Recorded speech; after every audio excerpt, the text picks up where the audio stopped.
Hello and welcome to episode 72 of the Barndoor restoration. Last episode, I restored and installed the dashpod support structure. This episode, used a 3D printer to assist with forming metal. So the reason I'm doing this video is, well, one, I've spent zero amount of time in the shop in the last 2 weeks working on the barn door, so I have no content. I've also had a video every 2 weeks for the last 2 years, and I hated to miss one now. So I decided that I cover some 3D printed parts. I get asked quite a few questions about 3D printing. The other ways I form parts by pressing ribs in using steel dies, or even a wood buck to form the metal over. It's all pretty traditional, and anyone doing this sort of thing will have the skill set to figure that out and do it.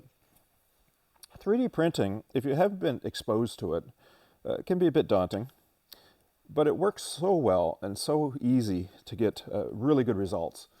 I thought I'd cover that.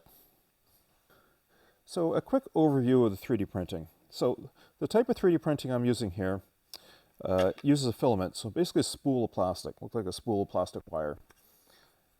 And it's fed into a hot end, it melts the plastic, and it deposits on a build plate, layer by layer. So very thin layers of plastic are put on, and it builds up into a shape.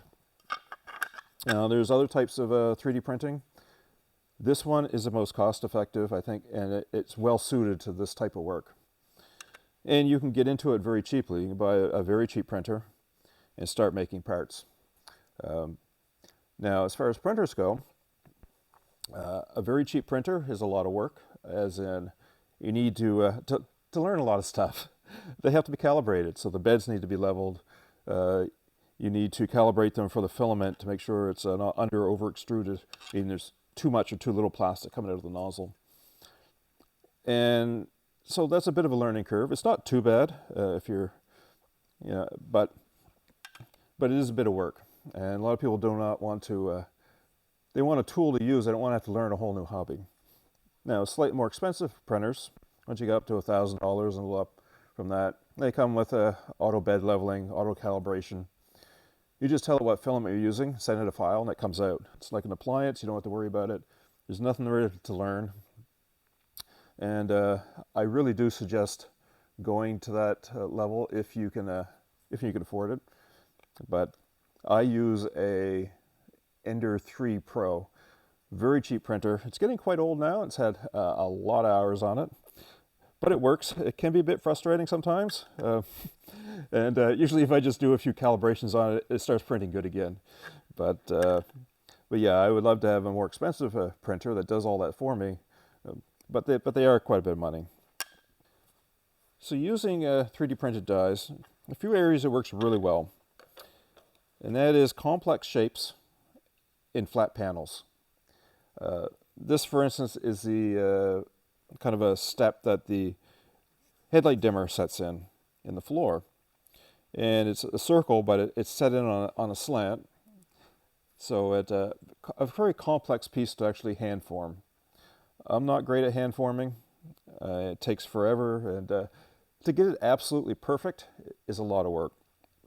This super quick, put it in, pressed it, done. I had a perfect shape on the floor, and no extra work. There's no cleanup, nothing. It was just a perfect shape. This is the best probably use of a 3D printer for doing restorations. Now you can do more complex bits. One of the ones that I didn't think was going to work but did was the heating duct. So the front heating duct has an elbow. It's made out of two pieces that are stamped and spot welded together. Mine was rotted out, so I need to make a new one. So I thought, I'll try 3D printing a die and pressing the metal. So the die would set on metal, and there'd be a metal plate on top, and I'd press it down so it would press that shape with a flange. I didn't really think it was going to work, but it did. It took a couple tries. I printed 2 sets of these. Well, there's 2 sides. I started with one side, and the first die didn't quite have the right shape. The second die did. But it worked surprisingly well. I didn't expect it would. Now, when designing dies, this plastic is really good. It's just cheap PLA, really good under compression, not much under tension. So if I was to just press this in, the forces on this would be pushing out on the female die. Putting this under tension, it would just break. So in this type of a die with so much depth, with pressure pushing out on it, you need something like a steel frame. So I made this steel frame that the female die would set into, and left and right both set in the same frame. So then it supports it. So that's very easy to do, is print a die with flat edges where you can just set it on a piece of metal, weld some angle around it, and hold it. So this actually, again, was something I didn't think would work well. It worked extremely well. It did take a bit of cleanup. I could press the part, then I had to go around and clean up the flange a bit. It left a little rippling in the bottom, so I used the English wheel to smooth that out. And then I pressed it a second time to flatten it and get it back to shape. And it came out, it was an excellent part. So that's an area that was probably on the edge, but worked well. Yeah. If you're wondering why there's my printer was not adhering well to the print bed, and it rolled the plastic up, and I just took some fiberglass and stuck on there and sanded it down so it would work. Instead of reprinting, which is a lot of plastic, I just add a little fiberglass. So there's a lot of, probably should point out this other one that was on the edge, because it's such a big area. The bigger area you have, the harder it is to get a defined shape. This is the X that's on the top of the front wheel wells. They were rotted out on this bus, so I need to make new ones. Complex shape would have been hard to get perfect, and it's right when you open the door. If you tip the seat up, you can see it a bit under the edge of the seat. It's a very visible part. It needs to be perfect. So hard to hand form, for me anyway. So I 3D printed the die. Now, I had to print two of them. The first one wasn't quite the right shape. When you press metal, there's a bit of spring back, and it doesn't always come out exactly the way you think it's going to. So I ended up doing one, not being quite happy with the shape, and then printing another one to perfect it. But something in this much area, it's hard to get a good definition in a press. But I have alignment holes. That's one other area that's very important, that your dies stay aligned. If they unalign a little bit, you end up with a poor pressing. But with alignment holes, I was able to put it in the press and press in the center, and then start pressing different spots around it, so that I can ensure that the definition was really sharp in the metal. As I put the press here, it's going to press that spot good. If I just press it in the middle, it's going to press this good, but around the edges, everything flexes. So even though this is put in the die on a piece of steel, another piece of steel here, and then you put like 10 tons on it, it's going to flex some. There's going to be some spring up on the edges. And also, 10 tons, when you're dealing with like a small area, that's loads of pressure. On something this big, 10 tons is hardly enough to bend the metal. So if you do it in small areas, it'll slowly work itself down. And it came out great, but it did take a bit of work to get it pressed good. So small areas, rib terminations works great on. So some of the ribs, it's just two flat planes. But this one is for the bulkhead on these. It has a distinctive shape. It tapers down. Another area where I could have hand formed it, but it would have taken a long while. And to get them all perfect, because there's multiple ones, and to match the ones I put in, match the originals, have them all look perfect. A lot of work. So printing these and putting in the rib and then pressing the terminations on after to get that perfect shape works extremely well. So here's another die that I made. It's a little different. So I already had the shape in, but because I was bending the panel on a radius, it was collapsing the rib. So basically, actually here's a test piece I had. So I had a flat panel with a rib pressed in it, and I just used a steel press to do those. But then I had to put a bend in the panel, and it needed to be a radius bend. But when you bend with ribs, of course, the ribs will just flatten out. So what I did, I bent it, and then I made a die that was set in there to push the ribs back out and ensure my radius was exact. So one on top, one on the bottom. So I was able to go along that panel and press the ribs in on each rib so that my ribs had that nice definition and the radius would be correct. So it's a little bit different way of using the tool. It works well. A bead roller. 3D printed dies for the bead roller. They work really well too. Although there's a few things you have to watch out for. For instance, the male part of the die works really well because it's under compression. Female side, you have force pushes out on it. So actually putting tension on it. So what I do with my bead roller is I use a bolt with a washer, and it clamps this one in. So it doesn't have that ability to just break in half, at least not as easy. But that works really well, especially if you make multiple passes. Keep adding pressure. This one here is a radius one that I needed for the kick panel for the nose. So I was able to put that rib in, and then I also had a termination piece I printed. So it's a rounded rib, but then a rounded end. So that formed the end perfectly. I don't use the bead roller for putting ribs in very often. I did do it on the earlier ones, and I found that it doesn't do as good a job putting ribs in. First, it's harder to make a perfectly straight rib. It also deforms the metal more. So I've started doing all my ribs with just steel channel. And that I find is faster, easier, less cleanup. You end up with a better part. And then if there is complex terminations, then I use 3D printed die to press the terminations on them. So one of the largest hurdles for anyone getting into 3D printing dies is going to be designing the parts, the dies, because that requires the CAD software and learning how to use CAD software. Some people that'll be fine. Others might find that to be a challenge. There's some good packages out there that are fairly easy to learn. I use Fusion 360. And simple part modeling is very easy to learn, works very well. It's a very complex CAD package, but if you just ignore all the stuff you don't need, it's pretty simple.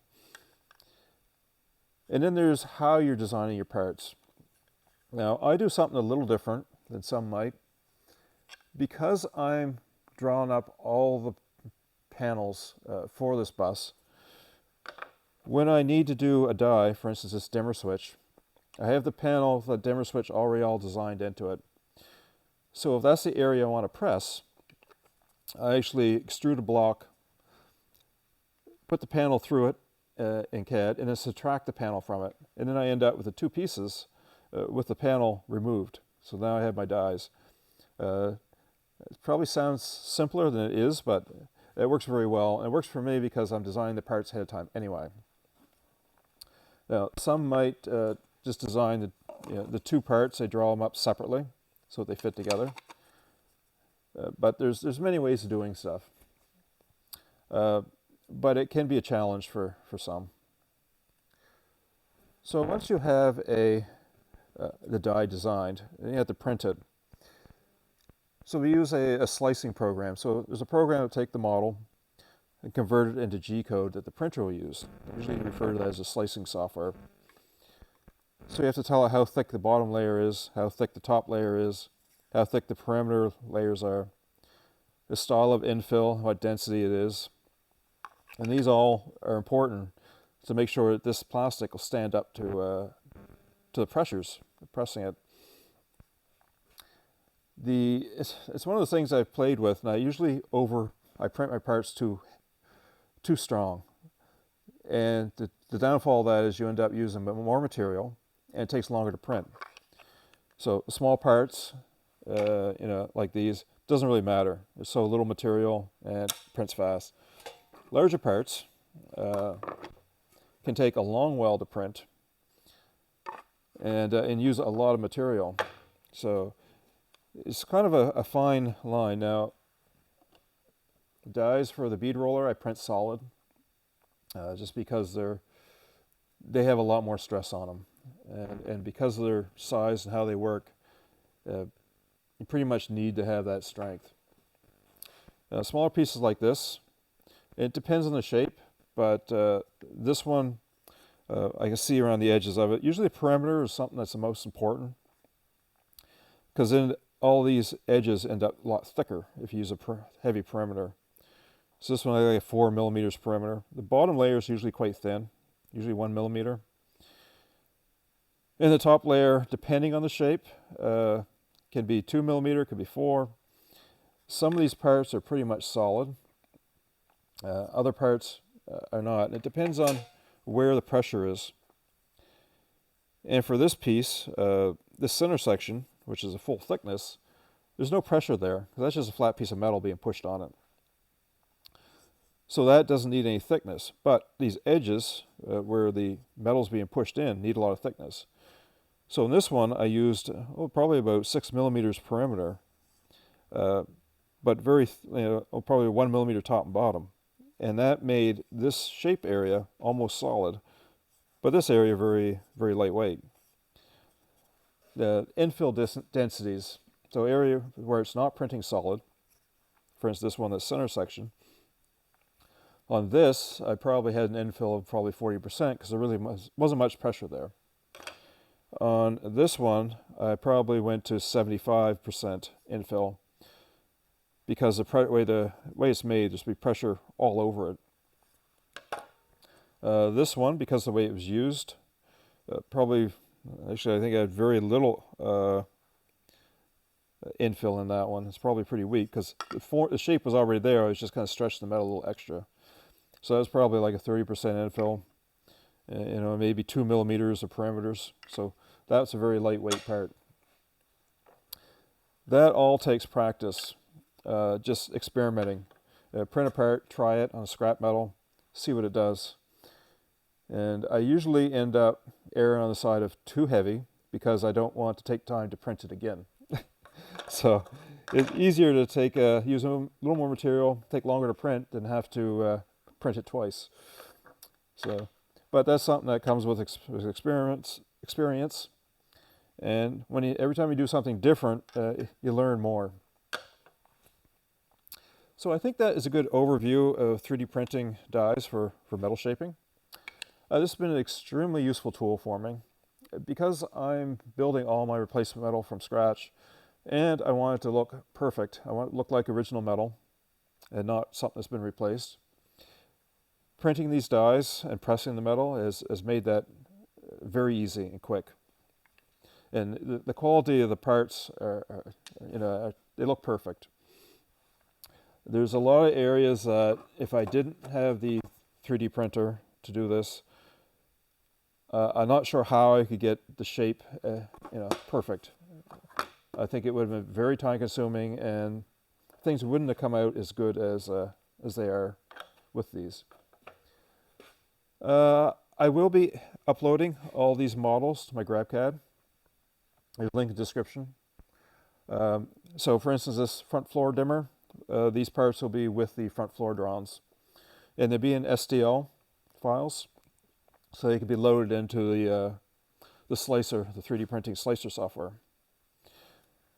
I had shared a few of these. Well, actually quite a bit. Different people have asked, but I hadn't made them public to this point because I thought there might be the chance I might make some panels to sell, but that's not going to happen. So I figured I might as well share this.